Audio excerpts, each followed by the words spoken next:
Assalamu alaikum and welcome back to another episode of Baure and today we have with us Dr. Tariq, who's a professor and founding chair of biology at LUMS. Assalamu alaikum ji. Assalamu alaikum. How are you doing today? Alhamdulillah, all fine.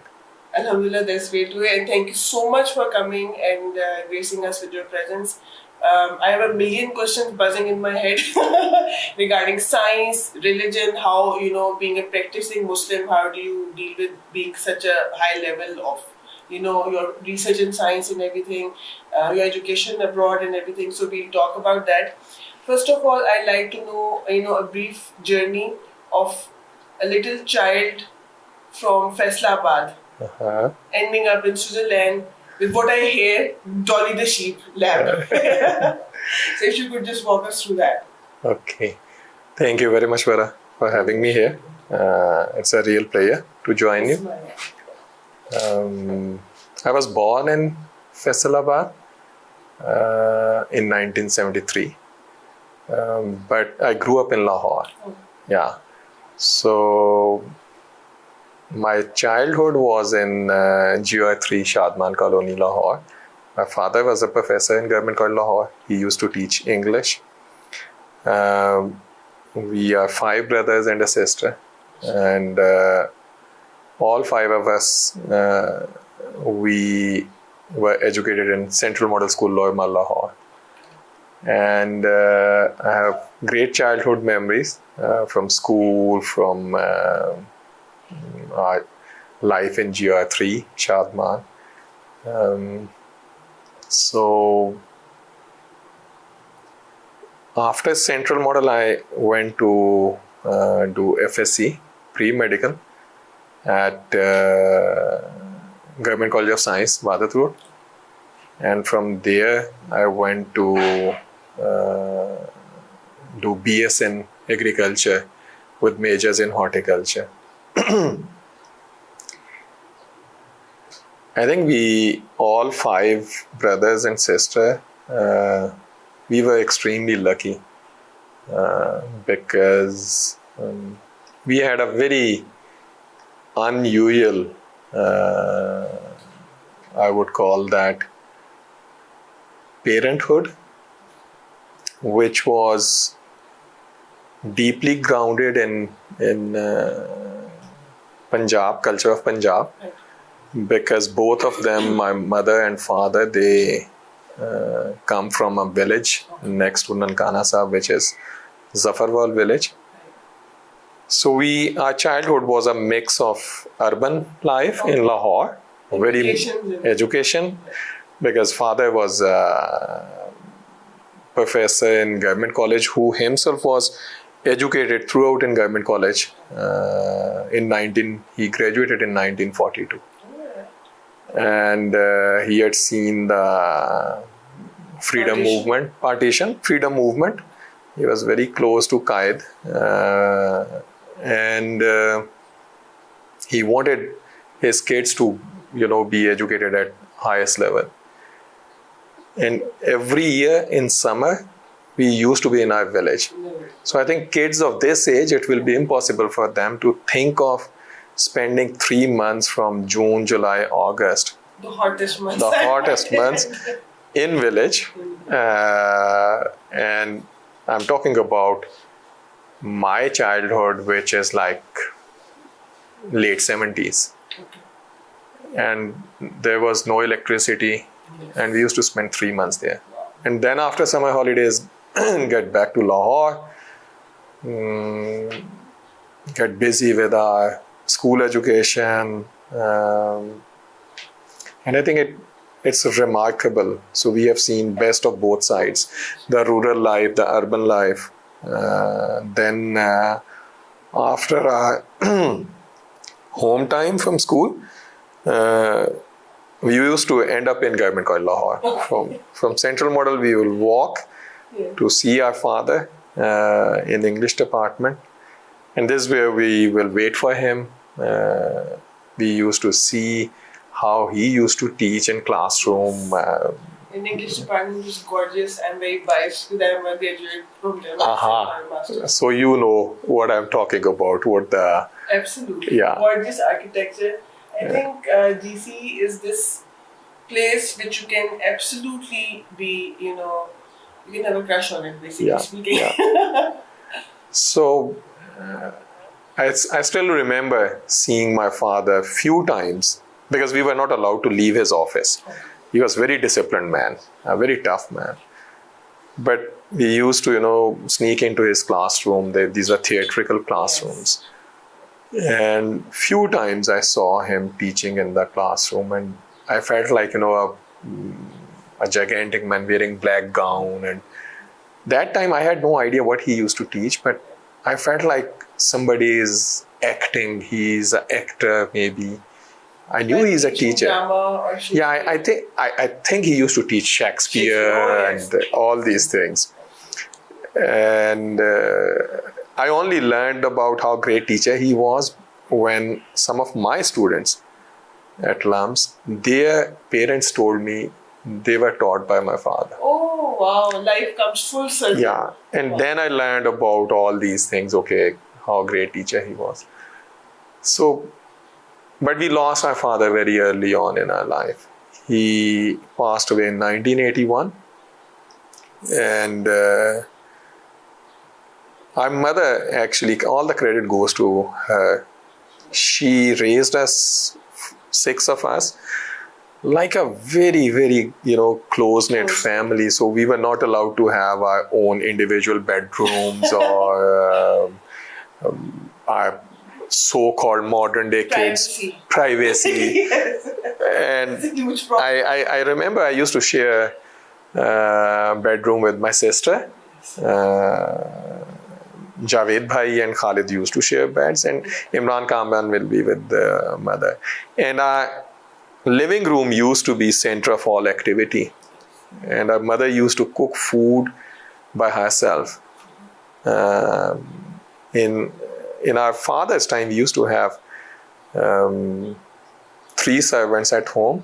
And recently when I was telling my kids, and they said, come on, this is not possible. I said, we had 3 buffaloes in our home in GR3, and we used to have our own milk, butter, and cream and whatever. And one of the servants will feed the buffaloes, one will be for the shopping groceries or bringing stuff from outside, and one will help in the kitchen, etc. a bit. And my kids were saying, come on, it's not possible. How can you have buffaloes in home? In Lahore. In Lahore. And that too in GR3. So, but after our father's departure from our lives, we had to, leave that lifestyle and be confined still in GR3, but in a small house. So, I think childhood was a mix of, still when I look back, it's a mix of beautiful memories, but then a big loss. And that big loss actually made all of us very strong in our lives. This was my question. This is amazing for me to see that you somehow derived strength and the resilience to deal with that loss. And I'm sure you were 4, 5 years old at that I was 7, and Imran and Kamran were 4. Yes. That's a very tender age to lose a father figure. And my mother was just 30. That's a very, very young age. So my mother was 30, 31. So I think in the hindsight... How did you not feel negative or hopeless, or actually the right word would be, why did you not feel angry towards God after that? How did you justify that loss to yourself? Very good question. So I always tell my students, my kids as well, I think our mother had and she still has a huge role in our lives. I think the positivity, what you're talking about, comes from our mother, the way she led the whole family, and she then managed the driving seat and steered the whole family through this very tough patch, very tough patch in our life, I would say. There are 2 things. One, our father always told us, and you know, I still have, because I used to, whenever we used to go to school, I was sitting in his lap. And also, there used to be conversations on the dining table. I still have few memories, few things in my mind. One thing he always would tell us that whatever is planned by God, it's a perfect plan. So you should always be grateful. And same thing our mother reiterated when he passed away. She told us two things. In Punjabi, she would say, "Jida koi nahi hunda, oda Allah hunda." So the ones who have nothing else in this world, so God is their best hope. So that is the environment at home, and I think I still believe mothers. They have a huge role in upbringing of kids. She only told us one thing, that your father wanted you to be educated in Lahore. We could have gone back to village where we had a big largest support system. Huge. My taya, my cousins, because we are family which is closely knitted and also extremely educated. We are not a business oriented family, or education is something.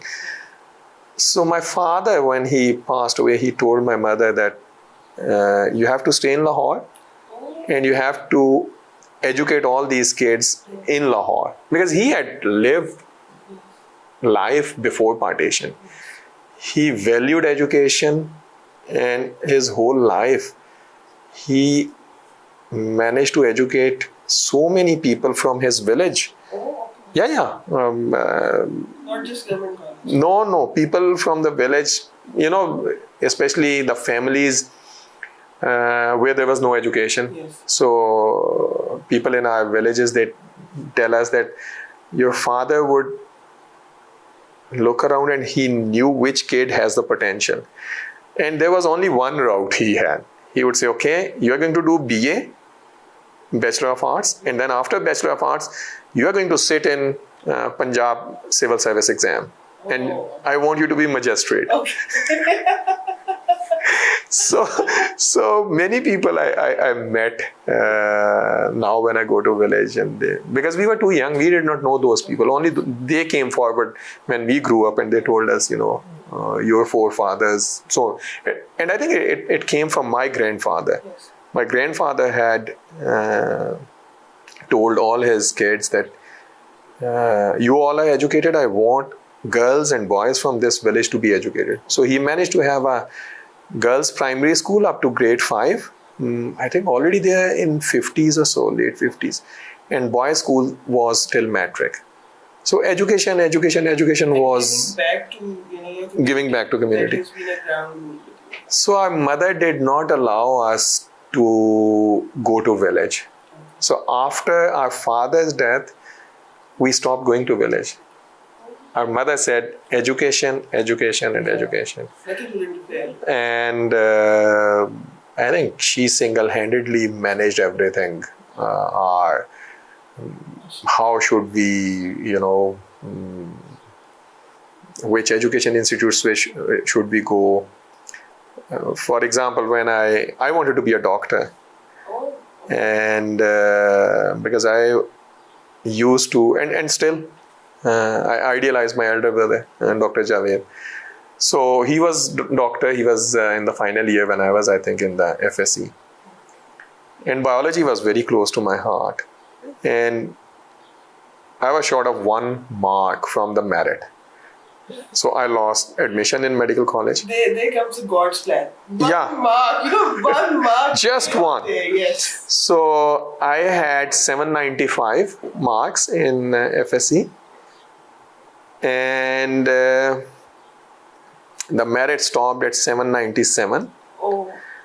I said I will go for dentistry, the Bachelor of BDS. And because 1991, I'm talking about 1991. So due to a high court decision, it was open merit. So the quota for girls was no more there, but they will compete openly with the boys as well. So would you believe that between 797 and 795, all the BDS seats were occupied at 796? And I remember I cried. Of course. Because biology was very close to my heart. And then I decided to take admission in what you call now University of Veterinary and Animal Sciences in UV. That time it used to be a college for animal sciences under Agriculture University of Islamabad. So I had my admission and I was very happy, because okay, I'm not going to be doctor for medicine, humans, but animals, it's same thing, same biology, everything is same. Healing is the same. Yeah. My mother intervened and she said, no way. She gave me fee, I deposited fee, everything. She just kept quiet. And then when on a Monday I had to start my classes, Thursday, Friday, she said, we were sitting in living room and she said, I can't accept my son after such a good performance in FSC becomes a veterinary doctor and he enjoys no respect in the society. And being a rebellious as I always used to be, I said no way. So I had an argument with her. And she said, I don't allow you. So you pack up. Okay. And by that time I had already secured admission in Agriculture University of Islamabad. She said, you pack up and you will go to Agriculture University. Oh, okay. I said, I'm not going to leave Lahore. Come on. Yeah. Because all my friends, I grew up in Lahore, and I mean, who would leave Lahore and go to Faisalabad? I mean, Faisalabad is now a very modern city, but in 90s, we used to call that a big village. I told my mother, this is not possible. She said, no, you pack up and you leave. And on Monday, Javed Bhai, so I reserved my train ticket. There used to be a non-stop train from Lahore to Faisalabad. Yeah. So Javed Bhai dropped me at train station. And on our way to train station, he just kept giving elderly advice because he was our father after we lost our father. And countless but very useful advice he gave. Did he heal your broken heart in that journey? You can't imagine. The Monday I had to go to Faisalabad. Sunday night I kept crying whole night because tomorrow I'm going to leave Lahore. And I remember my pillow was totally wet. On Monday evening when he left me at train station and my train started, I decided one thing. I said, Tariq, next time in life, you are never going to regret that you were short of 1 mark. So now whatever I will do in my life, I will give 110% of my side and then see what happens. And I was so unhappy leaving Lahore. I did not visit my mother and my family for next 3 months. Oh. That was... that must have been really hard on you as well. No. Cutting out in isolation. Not at all. So that was reaction. I'm not going to go back to Lahore. Out of anger. Yeah. Okay. And I used to tell my mother, you kicked me out of Lahore, so I'm not going to come back. So That was a difficult time of my life. How did the Des Nikala change the trajectory of your life? Matlab, from what you had imagined, of course, things were completely different. But how do you think that that positively impacted the future course of your life? Or brought out the strengths or, parts of you that you didn't know that you had? Whatever I am today, whatever little I have done in my life is due to those 4 or 5 years I spent in Agriculture University. I always give credit to teachers there, colleagues, friends in hostels. So the hostel life changed me. And now what I recommend is that every young person in Pakistan, he or she should go in hostel by the time they become 17 or 18. And I think hostel life made me resilient. I can't tell you the stories of Agriculture University hostel life, but my friends, I had a group of 50 people in hostel.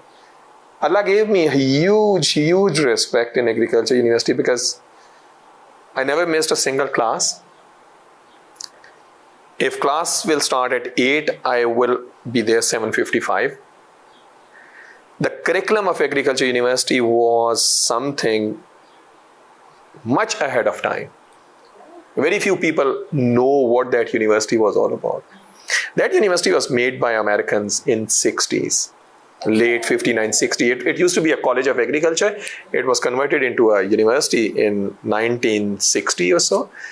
And I think it was Washington University professors who came in Faisalabad, they lived there, they built curriculum. And the curriculum was what nowadays people call interdisciplinary, multidisciplinary, blah, blah, blah. It was an interdisciplinary curriculum. We learned sociology, we learned meteorology, we learned hardcore sciences, physiology, genetics, animal nutrition, hardcore biochemistry, cell biology, etc. Then we studied management courses. We studied economics. So you think of, because agriculture is a subject which connects everything. You have to have farm management. You have to have management. Yes, you have to have understanding. You have to have engineering. Yeah, we learned engineering courses too, because irrigation management, etc. Coupled with the hostel life, and what I would like to specifically mention, the diversity of the cultures. Oh yes. The diversity, very rich kids to extremely poor people. This diverse spectrum shaped my life. Yes. I learned how to, talk with everybody in the room. I learned respect for everybody. We learned that, we all are humans. There used to be, the negative sides of Agriculture University were enormous as well. Yeah. There used to be, based on caste, because Faisalabad is very grounded in caste system. So there were Rajput Student Federation, Jat Student Federation, Arai Student Federation, Gujjar So every caste had their... And I belong to nothing. My name was Muhammad Tariq. People would ask me, what is your caste? I would say nothing. So that was a negative side of the university. Politics, actually. Politics, yeah. A lot of politics there. Then that was also impacting it was not just students. Faculty also was divided in these castes. But the students who wanted to stay isolated, like me, we never participated in that. All of these people, they made a party which is called Inqlabi Council.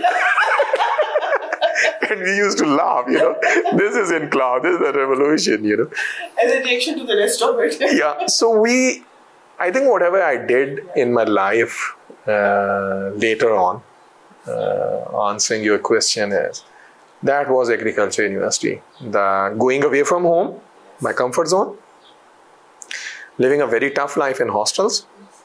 Then the curriculum of agriculture was not just classroom teaching, it was Practical.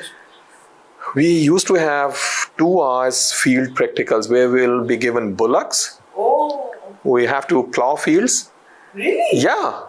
we have to, we have to, clean water channels, what you call bhal safai. We would be harvesting wheat.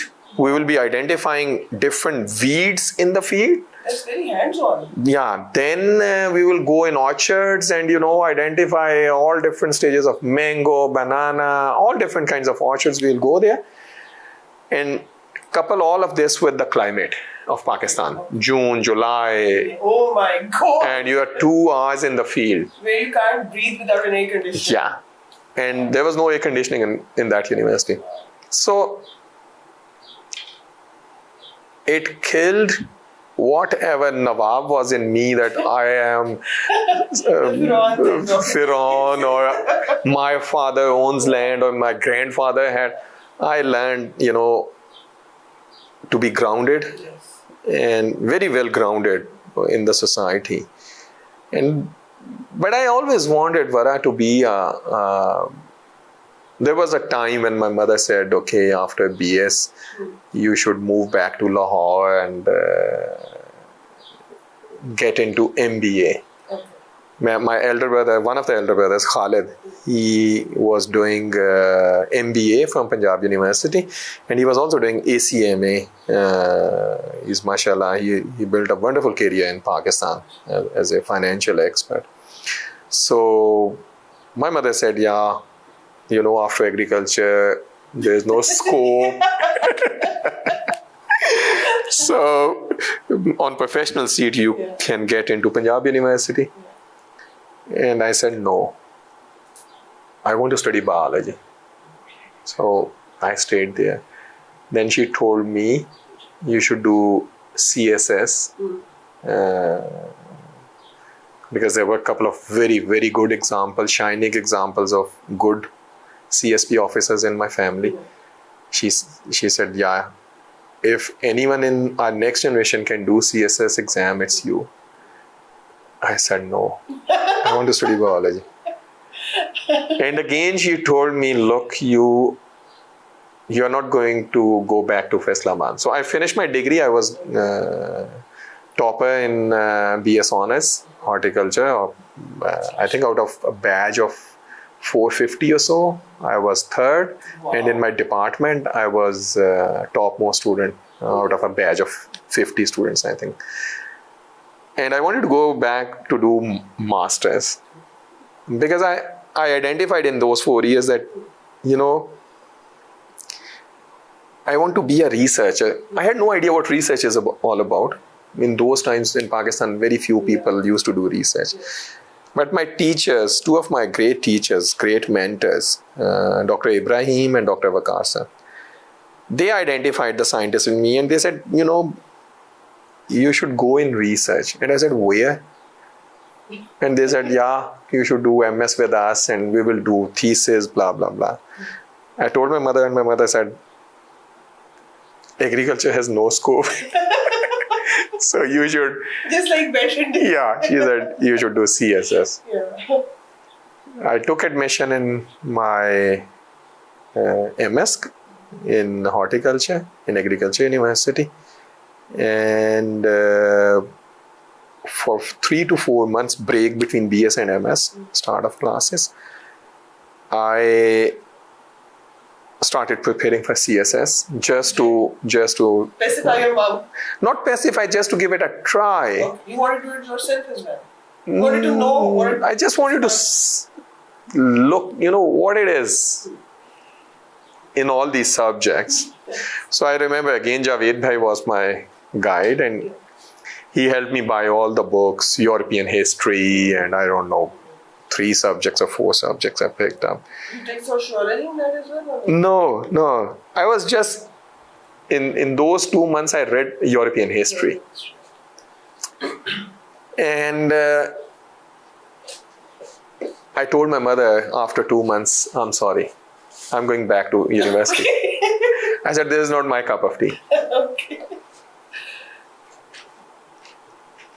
You know what did I do in my life? Very few people know, my brothers know. Yeah. At every critical juncture, when I was in hostel, when I was in hostel. When I had to choose major, and being topper in the batch, I could go to any major. Yes. And I was double-minded what to do. I talked to Javed Bhai and I decided, okay, I do istikhara in university time. Okay. And that's what kept me in horticulture. Horticulture used to be a major of, the bottom of the merits. And I was the topmost, and all my friends went there as well. So I think that was perhaps the most brilliant kids in horticulture ever, maybe. Such a big number. When I was going back, telling my mother, I'm not going to do CSS, I did istikhara. And this was a time we were living in Model Town, and that was a time, so I grew up, and me and my mother used to share our bedroom. So I did istikhara, and I was told that, not now, and I'm talking about July, August 1996. So I was given a very, very clear indication, not now. Not now. And I was given, if you have to do CSS, September 1999. Wow. It was such a clear date. Exact date. That's another topic, how I got... My istikharas used to be very, very clear. Precise. Very clear. I never had problems decoding what I'm being... Because istikhara is something, when there are two paths, and you don't know which one to choose, you just talk to God, कि जी अल्लाह मियाँ क्या किया जाए. And very clearly I was told September 99.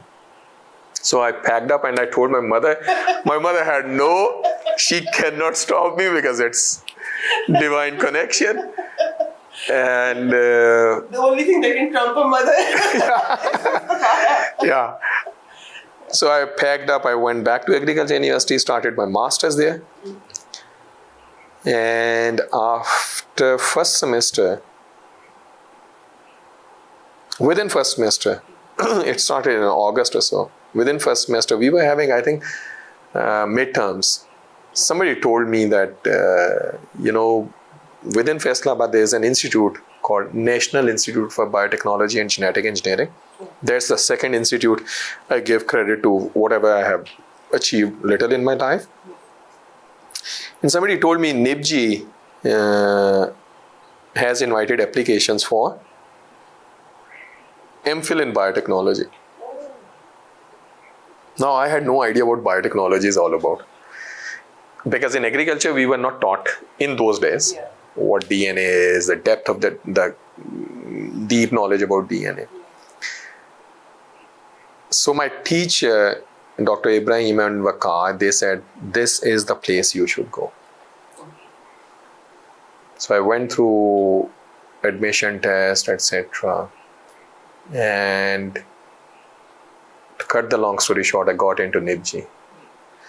So January 1997, I was sitting in NIBG Faisalabad. So a move within city. Yes. NIBG was, I think, a very forward-looking institute. It belongs to Pakistan Atomic Energy Commission. Very forward-looking. Vision it had. And they used to recruit only 6 to 8 students all over Pakistan. And I was that fortunate. I was that lucky. Having no background in biotechnology or molecular biology. Teachers there were great. Curriculum was great. And it was basically a research institute where scientific officers and senior scientific officers used to work in 6 different disciplines: plant biotech, health biotech, environment, bioprocessing, etc. So we were learning from real researchers there. That's great exposure. We were, for the first ever time, I saw, okay, what research is all about, what academic side is all about, how to put theory into practice. NIPG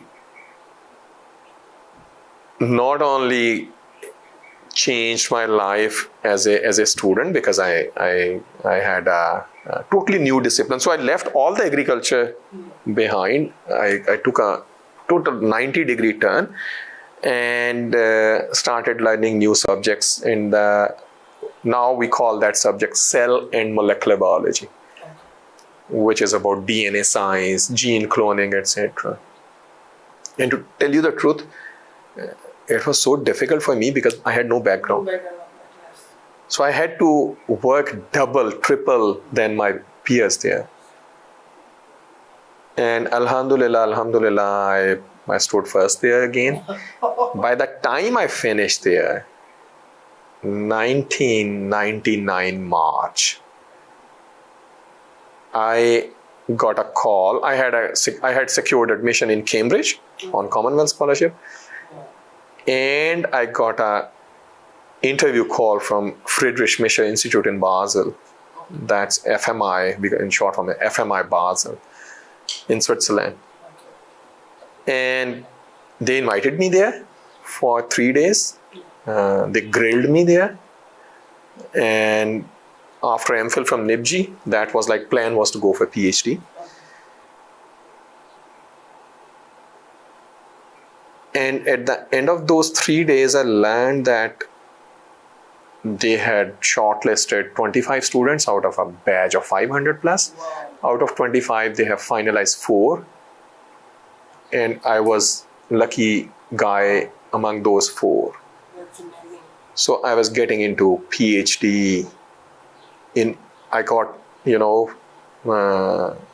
final offer in end of April there. Then they had to prepare Swiss work permit, etc. It took another 3 months, and semester started in 1st of September 1999. Now you can connect that with the Istakhara. I did, yes. So I was told, if you have to do CSS, not now, it was September 99. And in 1st September 99, I was sitting in Basel, Switzerland. 31st of August, I left here. Wow. So that's where I did my PhD. I think I learned working with, there were 96 nationalities in that institute. Wow. Basel is a beautiful, beautiful hub of culture, education, industry, pharmaceutical industry. While in Switzerland, I realized, I was so-called topper in agriculture university at NIPG. And here I am, and I don't know anything. Yes. I realized all my previous education, it made me extremely hardworking student. It made me extremely resilient. But when it comes to concepts, fundamentals, basics, they were not there. They were not there. So I had to really, really work hard there, struggle. And first thing was to find purpose.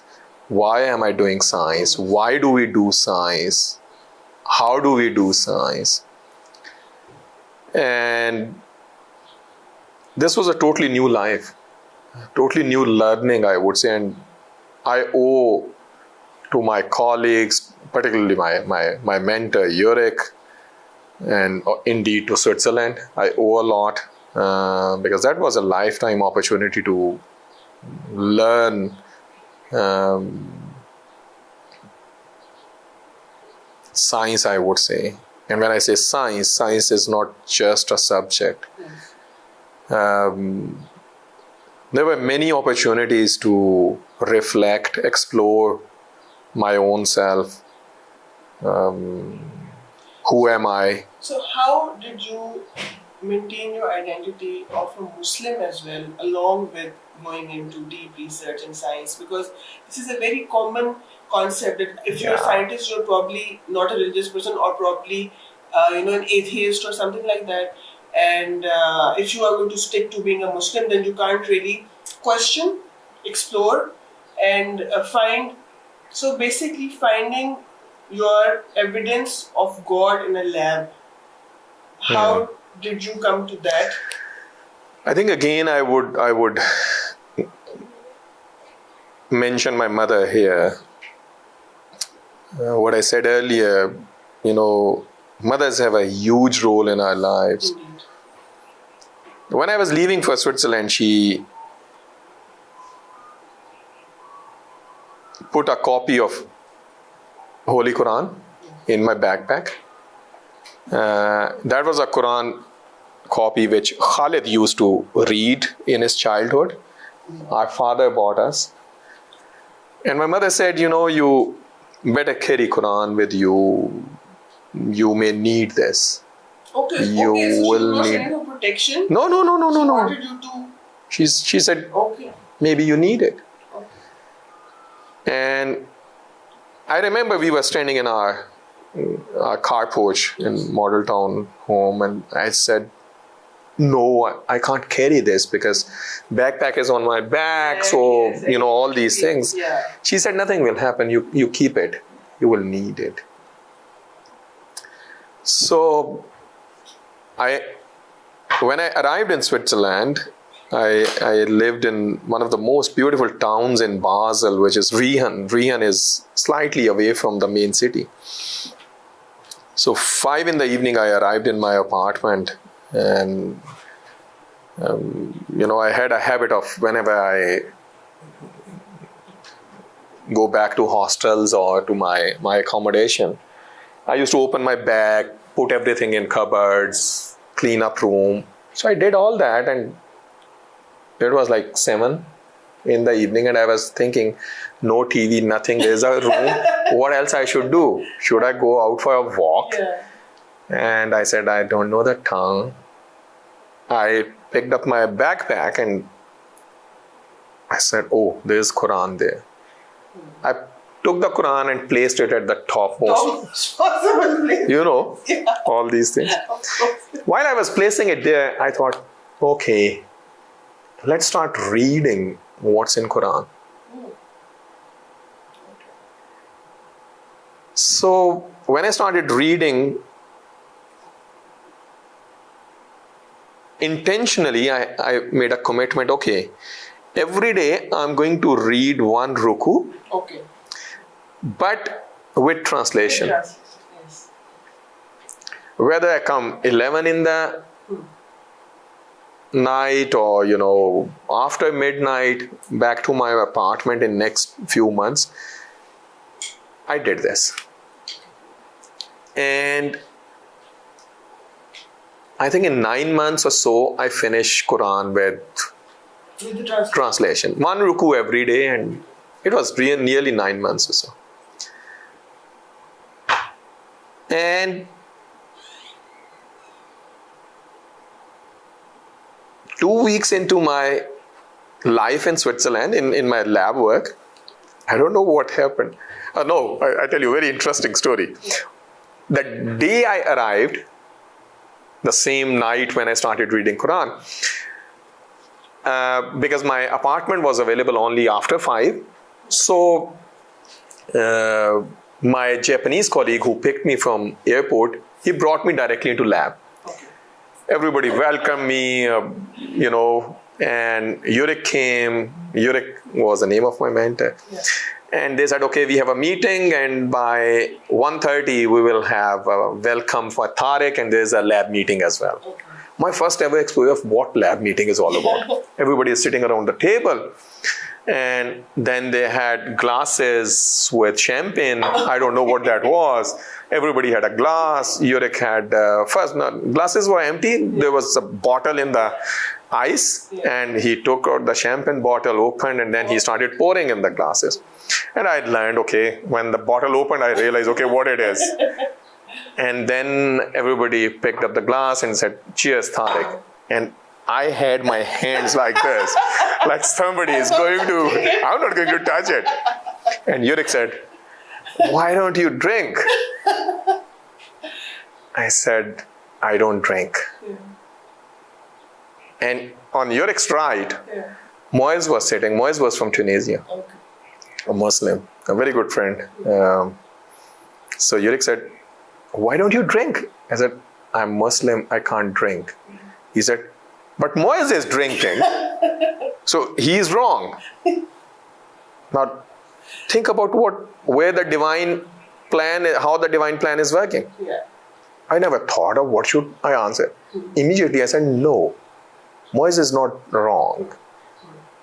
Moez is doing what he thinks is right for him. Yeah. I will be wrong if I do it. That's what I have learned. That's a very tight spot. Very tight spot. And you know, there are so many things coming to my mind. You know, I'm on probation for 6 months. If I don't drink alcohol, they may kick me out. All these things, Of course. all these complexes or fears we have in our minds in the society. Worst case scenario. As a God. Okay. And Tariq said, okay.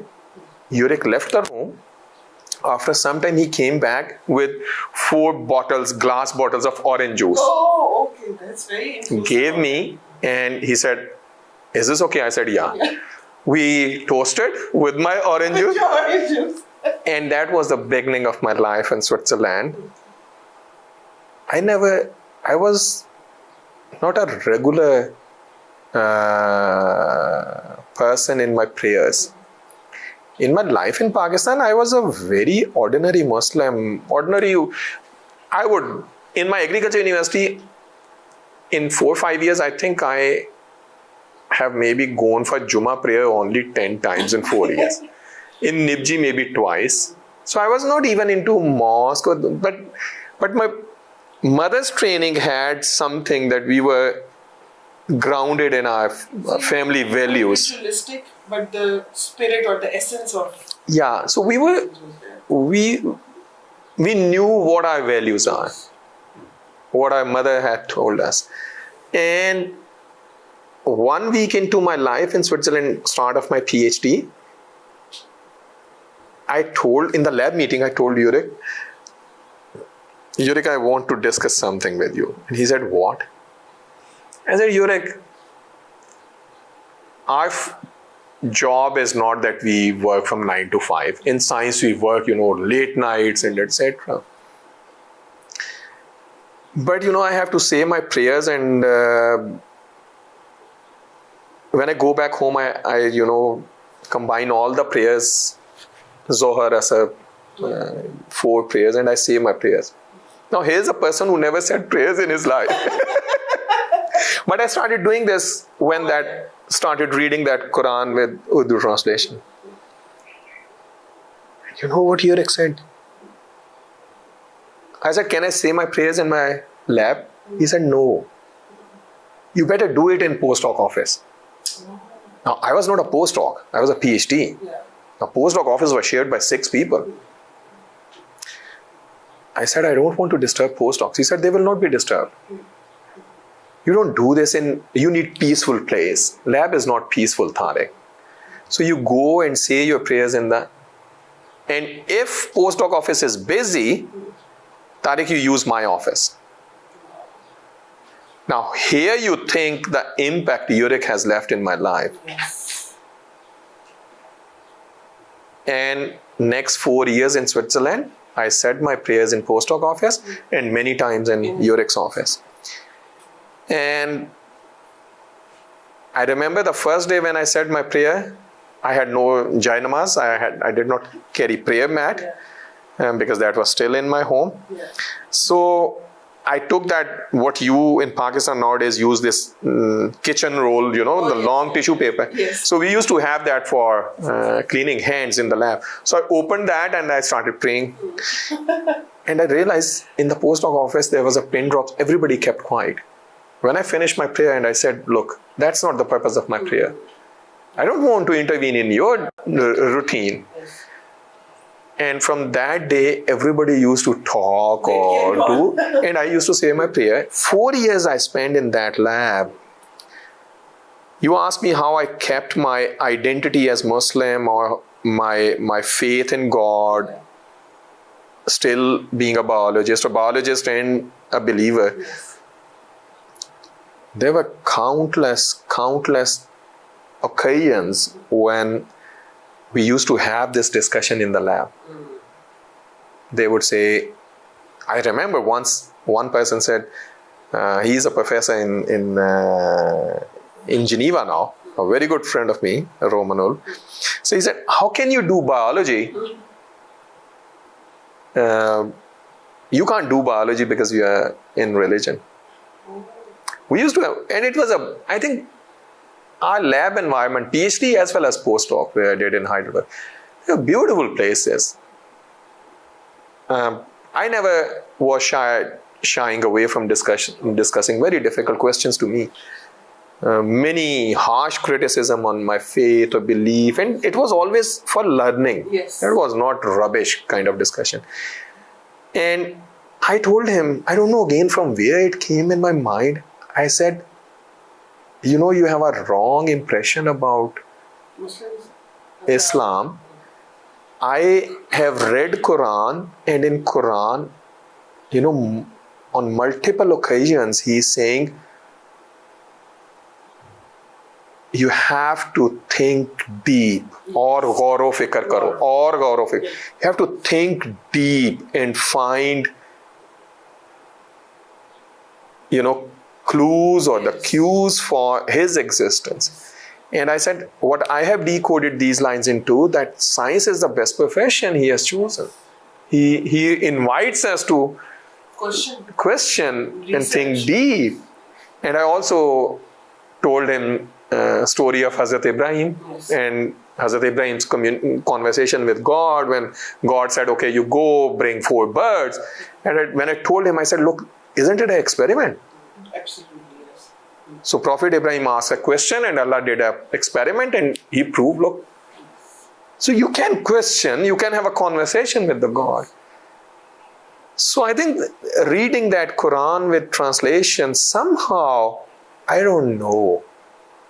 I can't give a definitive answer, but that somehow trained some of my neurons, which used to answer right away. People used to ask me a religious question, and I had answer, and I never thought about those questions. And I think I would give credit to all my colleagues there, the society there, my mentors there. They always respected me because of my faith and religion. That's amazing. On parties, they would have with a toothpick a tiny flag. Yeah. It used to be written for Tariq. Oh, that is so sweet. They knew Tariq does not eat pork. This is halal. This is non-halal. So this was a multicultural society which gave me an opportunity to explore myself. With you. Yeah. And I started questioning myself as well. Yeah. So I think when I tell my students and my children, I say, I was very lucky.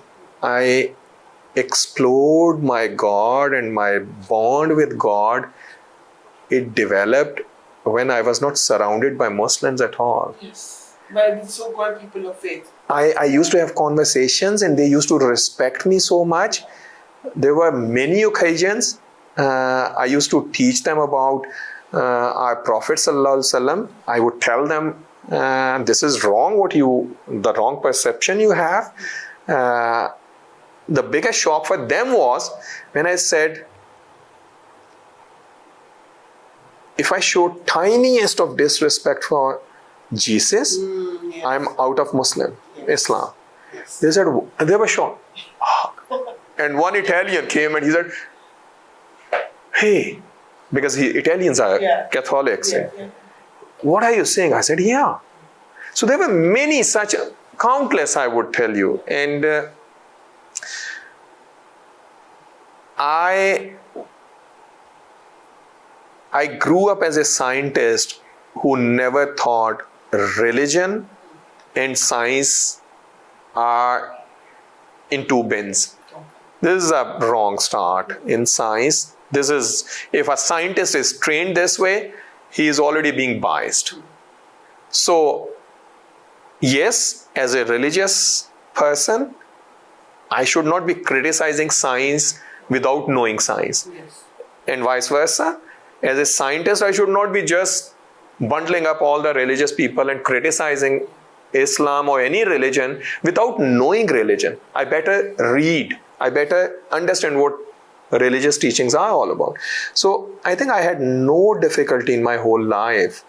People do ask me, how can you be, a scientist and a believer? I said, come on.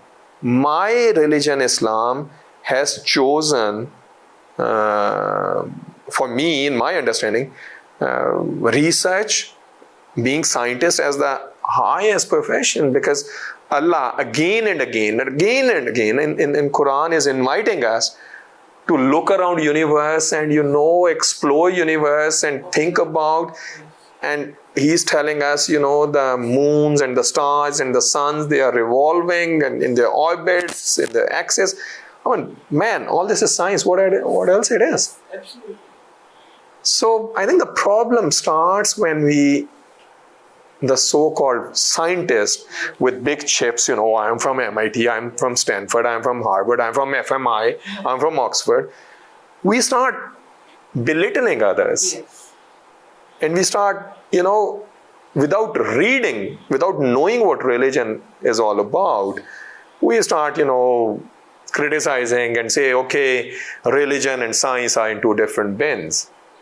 In my personal opinion, they both are done best if they are in the one bin. Yes, opinionism. Yes. Because my religion invites me to do more and more thinking, more and more research. And when I am in research and thinking mode, in my lab, I'm getting more and more closer to him because I see some signs and proofs of his existence. For example, when I look at the eye of the fly, fruit fly, which I use for research, I always say Subhanallah. God does not need, I don't do science to prove God. Yeah. No. My faith does not need any proof. Okay? Because science is a continuously evolving subject. We discover today, we improve upon that. Sometimes we say, oh yeah, that was wrong. We are building new model. So we continuously are evolving as a scientist. Our knowledge is evolving. My faith is that God exists. He is there. There is a plan. There is a meta plan. Okay? Which we can't explain, but we can feel. We can communicate with Him. Yes. This is what I do, I believe. But problem starts when people with half knowledge, half-baked, half-truths, they start, loud. Yeah. And I don't think good scientists, I lived for my postdoc after my PhD, I went to Heidelberg in Germany. Again, wonderful people. I had no problem there. I think my real turn in my life came in when, during my PhD. During my PhD, I met Babaji, Sayyid Safdar Ali Bukhari. Everybody now knows message about Surah Rahman. When first time I met him, that was a totally new dimension. I would say a dimension which even science is yet to explore. Our textbooks, they will get revised. Our textbooks or our scientific books will somehow readjust or they will recalibrate to understand what this dimension is, because we are not yet there. We know there's a knowledge which exists beyond our books. And that's what science accepts. Because, for the past 70 years, we are trying to discover treatment for cancer. Yes. And we are not there. We are not. So it means there are many things which are beyond our knowledge. So when I met Babaji, Sayyid Safdar Ali Bukhari Sahab, And that was during my PhD. And I was stuck during my PhD on a scientific question. And you know, he is a gentleman who is sitting in Hira Mandi, Lahore. And he hits me so hard during our conversation that I realized, because I went there with a bias. Yeah, of course. I went there with a bias that Javed Bhai goes there and, you know, my elder brother is being misguided. Is he radicalized? Yeah.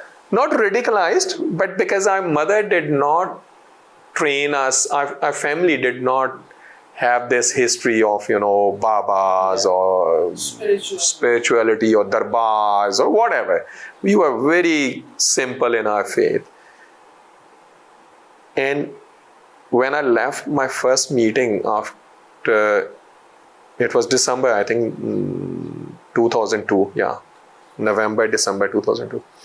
When I left that room, I had answer to a question where I was stuck in my PhD. And we were coming back home. Javed Bhai was driving motorbike and I was sitting behind, and we were driving on Mall. Yeah. And I realized, oh man, I went there and, you know, it started hitting me. Oh God. So I think being a scientist with the, you know, whatever society knows us as, oh yeah, ये professor साहब हैं, इन्होंने PhD फ्लांस जगह से की है, he has a postdoc, then he has served this, and this somehow goes in our head. Yeah. And we become pharaohs, or we become, you know, judgmental, as well as we become conscious that whatever we will say, it may, you know, harm my professorhood or my image. And, you know, talking about Surah Rahman or talking about Baba or talking about Islam or talking about faith, you know, it may not suit might not look educated enough. And that's where our society, unfortunately, has gone away from truth. Yes. Because we want truth which is convenient for us. Yes. And we don't want to speak what is difficult, where we may lose friends, where we may lose, you know, our reputation, or we may lose our positions of authority because you may not be promoted. Yes. So that's where I think the real problem starts, when after so much education, and I think that was same for, if I go back in history, Abu Jahl was the same thing. Yes. He was guy, man of wisdom, known as man of wisdom. But Abu Jahl, he saw the truth, he saw what is right, but he did not accept that. The truth changed his authority. Yeah, because he felt, you know, he will be looked upon by others. So I think best thing is if we teach our kids to be humble, grounded in the values we wish them to grow with in when we are not there. So these are the torch bearers. Absolutely. So living few years with Baba, and I met him just 10 hours max, I would say. The total of my journey with him is 10 hours. Wow. Recently, Renato was here, my postdoc mentor, another man who shaped my life as a scientist. And when we went to Lilla, he went there. He met Dr. Javed as well. So when we went to Lilla, and he said, so because wherever I went, Yurek's lab, Renato's lab, I talked about Surah Rahman. I did dua with them and all these things. And when I told him my whole journey spans just 10 hours, he was shocked. He said, how can someone change your perspective in life it can be so impactful just in 10 hours? for the rest of life. That's amazing. So, taking religion and science is natural to me. I never find anything difficult in my science which contradicts my religion, or my religion which contradicts my religion. My message to youth is, nothing in our religion contradicts science, and nothing in science contradicts religion. All this, what you talk about, which endangers your beliefs or faith, this is part of books, knowledge, and you should explore that. Your faith should not be so weak, which is in danger, which is in danger because of few theories. True.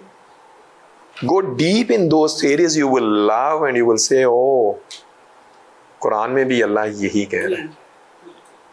Are there any, standing out instances in your lab where you felt that your faith was, also backed up by scientific proof now? Things that you've been believing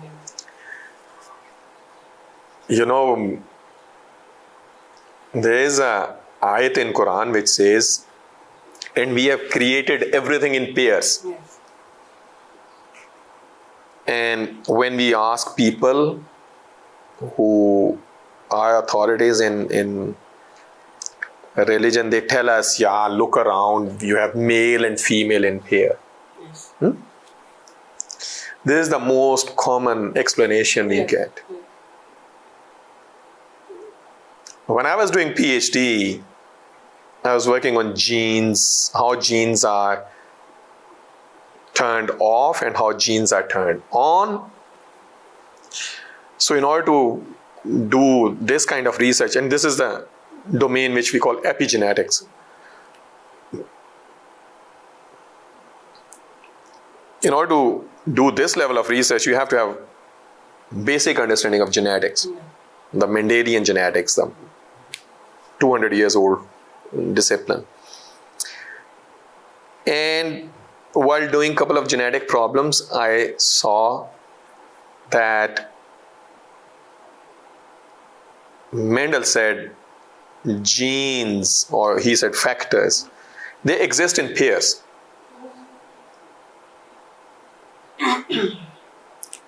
And that ayat of Quran struck in my mind that वो बड़ी प्यारी आयत है. हमने हर चीज को जोड़ों में पैदा किया है. We have created everything in pairs, and even those which you don't know. Oh. Next part is so, oh God. Who knew 1400 years ago genes? Okay, genes exist in pairs. If genes exist in pairs, chromosomes exist in pairs. And when I was in postdoc in Heidelberg, in Germany, I started working on a project which was famously, people know that as mad cow disease, in which the brain, the plaques in the brain,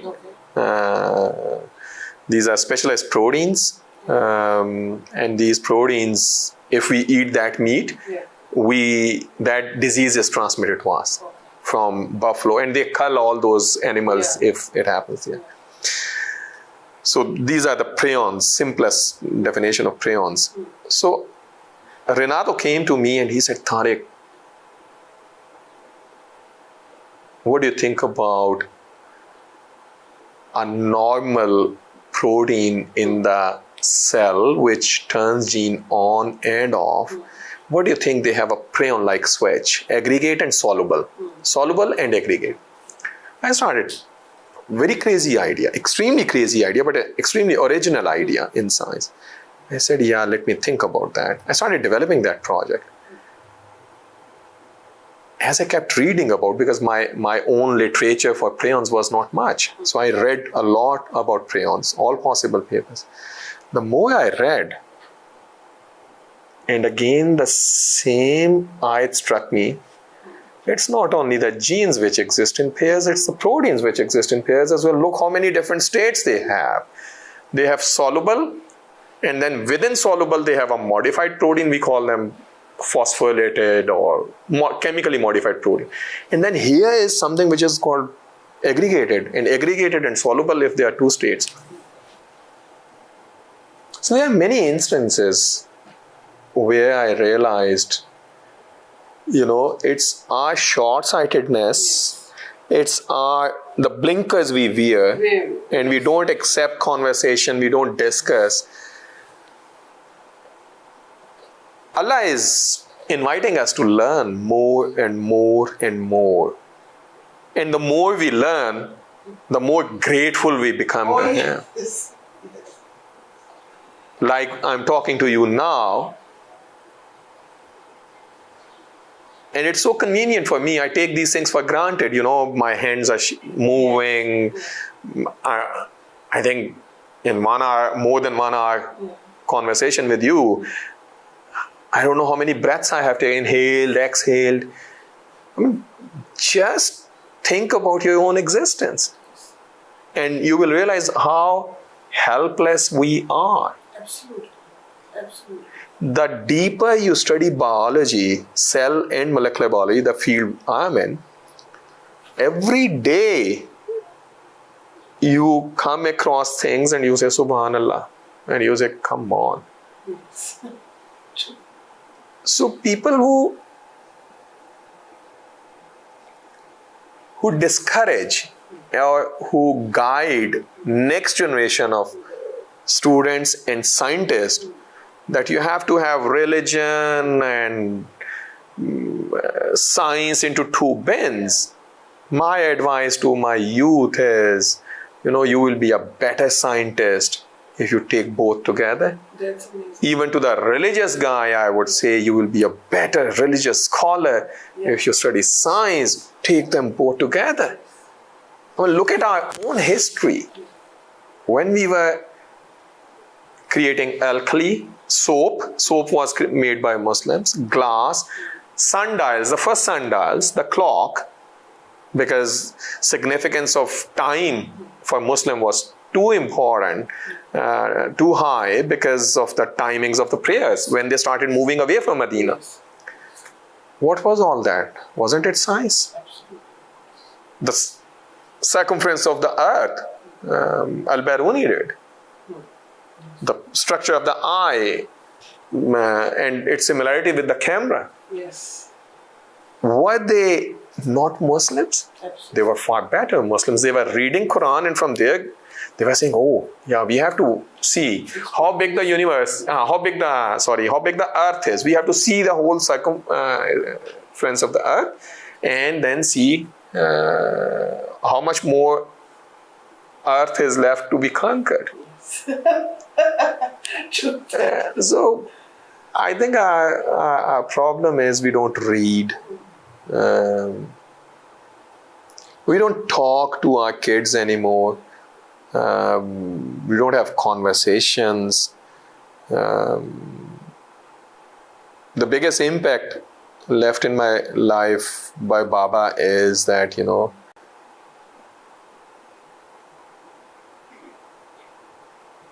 I keep talking to me whole day and I keep dreaming.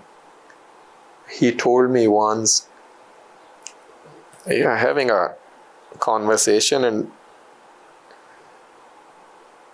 my relationship with Baba was very different. Battamiz, because he gave me, I think, freedom because he knew he is here for just few hours or so. So I would always tell him, no, this is not true what you're saying. And he would say, okay, then what your science says about this? And my answer would always be, my science does not know about this. Then he said, no, your science will tell you. And I had a couple of questions to him, and he said,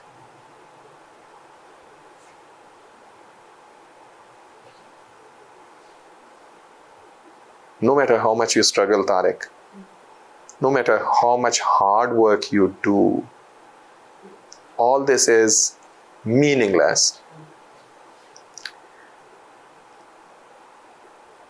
Everything will start falling in line. Everything will start making sense to you in the years to come.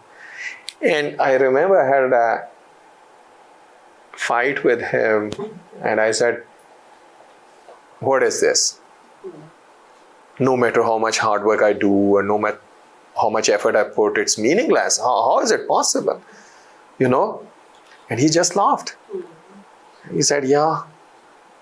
Now I realized what he meant actually when he says, तेरी कोशिश का कोई अमल दखल नहीं है, रास्ते खुद खुलते जाएंगे.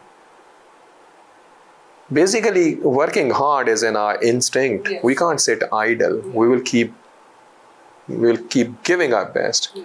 We'll give our best. But results lie with Allah. Absolutely. Absolutely. So our duty is to work hard. Our duty is to give our best. But when results are in our favor, yeah.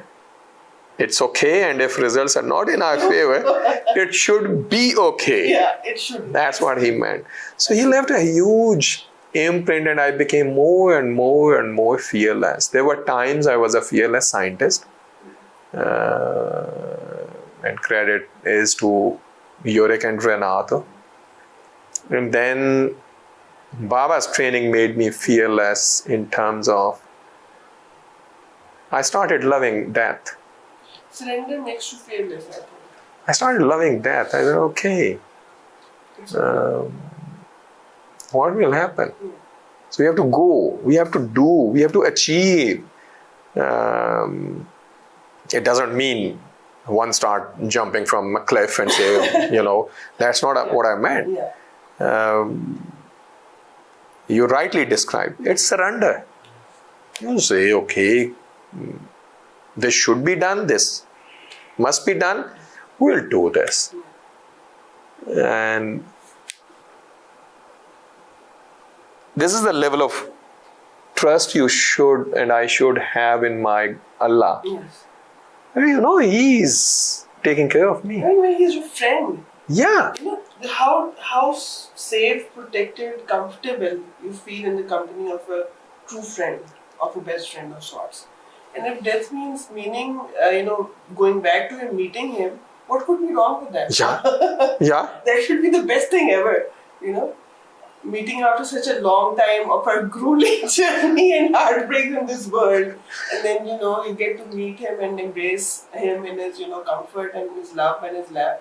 What else could you ask for? I think it reminds me, Maula Ali, he said, death protects life.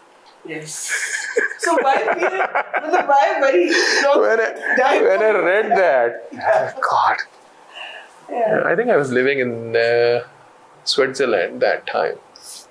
And I realized, God. And I tried to understand what he actually really meant. Yeah. God, death protects life. And when you see their lives, from Prophet Muhammad Sallallahu Alaihi Wasallam time to Maula Hussain, and then of course the tragedy Bibi Zainab went through and all these things. Everything has a lesson for us. And it's not only just for Muslims, I say. For all humanity, the values that they stood for are universal. I mean, anybody having even the slightest bit of empathy or understanding of humanity would stand by that. Or that line that says that tamam insaniyat will say will pukaregi Hussain. Yeah. I don't remember the exact phrase, but Hussain hamare hai. Yeah. When they'll be aware Hussain belongs to us. Yes. Yeah. Everybody will want to own him. Yeah. Even in an Islamic country, it's a marginalized, tabooed part of the society. But yes.